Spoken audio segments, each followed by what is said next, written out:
Saya sih seperti ini, Mas, kita berbicara mengenai kemarin itu kan pelonggaran itu terjadi di 2 sisi ya, kendaraan bermotor dan properti, 2 jenis Mhm. barang yang berbeda kalau menurut saya.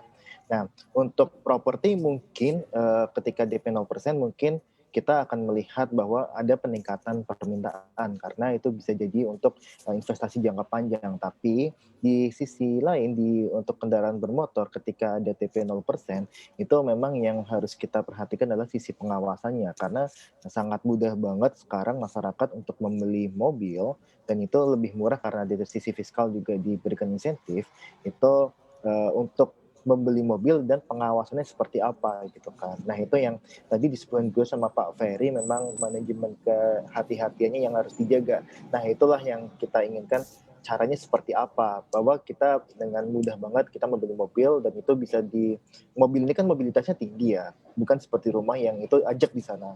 Itu bisa aja beli mobil di Jakarta terus larikan ke Lampung atau kemana ke provinsi mana yang jauh itu, bagaimana cara pengawasannya itu yang, jadi susah gitu. Nah, eee, menurut saya memang, kalau di satu sisi, sekarang ini kalau kita lihat, kalau untuk, insentif yang di luar dari fiskal maupun moneter, itu memang bisa untuk meningkatkan permintaan kendaraan bermotor, tapi kita harus bilang juga itu nggak signifikan. Artinya apa? Artinya orang ini kan sekarang kan banyak yang WFH dan sebagainya, yang mengurangin jam kantor dan tidak boleh untuk berpergian gitu kan istilahnya. Nah, itu memang, apakah dengan adanya guyuran ini, akan lebih mobile gitu kan, itu kan kata kuncinya seperti itu gitu loh. Apakah memang ada guyuran fiskal moneter ini bisa membuat orang itu untuk lebih, mobilitasnya tinggi gitu kan. Kan nggak seperti itu yang kita harapkan, yang kita harapkan adalah melalui Covid ini mengurangi mobilitas dari penduduk sehingga, eee, da kalau menurut saya kebijakan moneter yang diambil dengan mempermudah kredit mobil dan lain sebagainya, baik fiskal maupun moneter, itu kontradiktif dengan apa yang, kita inginkan untuk penanganan Covid gitu, Mas. Mhm, berarti agak cukup kontradiktif. Tapi kalau kita lihat, misalnya kita bedah lagi untuk penurunan suku bunga acuan yang kemarin juga sudah diumumkan oleh Bank Indonesia. Iya, Ini adalah era suku bunga yang rendah ya, bisa dikatakan 3,5% turun 25 basis poin dari 3,75%.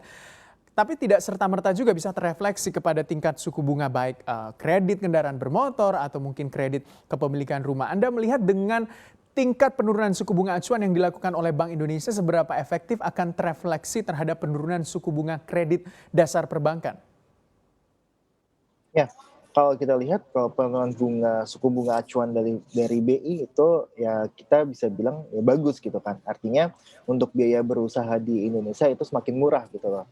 Nah, tapi memang yang kita pertanyakan adalah efektivitas dari, penurunan itu sendiri gitu. Apakah memang itu bisa mendorong dari, gairah dari iklim usaha di kita atau gimana atau, enggak gitu kan. Nah itu yang kita mau tunggu bahwa apakah penurunan suku bunga ini efektif atau enggak gitu. Nah memang, kalau kita pasti akan dorong untuk, suku bunga ini akan lebih rendah karena biaya untuk usaha jadi lebih rendah gitu. Tapi kita tunggu, efektivitasnya seperti apa gitu. Nah Mhm. memang kalau kalau kita bicara, dari sisi perbankan sendiri juga nggak serta-merta kok untuk ketika suku bunga kredit itu turun, itu suku bunga acuan itu turun, suku bunga di perbankan itu turun. Itu ada lag-nya.